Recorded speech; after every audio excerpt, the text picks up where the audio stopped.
ਕੱਲੇ ਬਹਿ ਰਹੇ ਹੋ, ਕੀ ਗੱਲ ਹੈ? ਕੰਮ ਸ਼ਾਮ ਤੇ ਜਾਣ ਦਾ ਇਰਾਦਾ ਕੋਈ ਨਹੀਂ? ਕਾਲੇ ਮੈਂ ਠੀਕ ਠਾਕ ਆ, ਤੂੰ ਸੁਣਾ? ਸ਼ਰਾਰਤੀ ਕਾਂ, ਤੂੰ ਸੁਣਾ ਕੀ ਹਾਲ ਹੈ ਤੇਰਾ?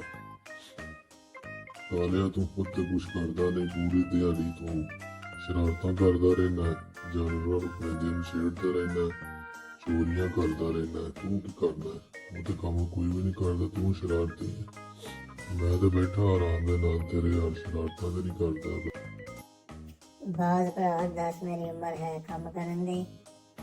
ਉਹਦੇ ਬੜੀ ਉਮਰ ਪਈ ਕੰਮ ਕਰਨ ਦੀ, ਮੈਂ ਕੰਮ ਕਰਨ ਦੀ ਉਮਰ ਹੈ ਵੇ? ਮੈਂ ਕਿਉਂ ਕੰਮ ਕਰਾਂ? ਮੇਰਾ ਅੱਬਾ ਕੰਮ ਕਰਦਾ ਤੇ ਸ਼ਰਾਰਤਾਂ ਕਰਨ ਦੇ ਤੇ ਦਿਨ ਨੇ, ਇਹੋ ਜਿਹੀ ਉਮਰ ਹੈ ਸ਼ਰਾਰਤਾਂ ਕਰਨ ਦੀ, ਲੋਕਾਂ ਨੂੰ ਛੇੜਨ ਦੀ। ਕੀ ਮੈਂ ਕੀ ਬਜ਼ੁਰਗ ਘਰ ਬੈਠਾ ਸ਼ਰਾਰਤਾਂ ਕਰਕੇ? ਦੱਸ ਮੈਨੂੰ। ਠੀਕ ਹੈ ਬਈ ਕਾਲਿਆ, ਉਹ ਠੀਕ ਹੈ ਬਈ, ਤੂੰ ਸਹੀ ਗੱਲ ਹੈ, ਤੇਰੇ ਨਾਲ ਤੂੰ ਜਿੱਤ ਵੀ ਸਕਦਾ।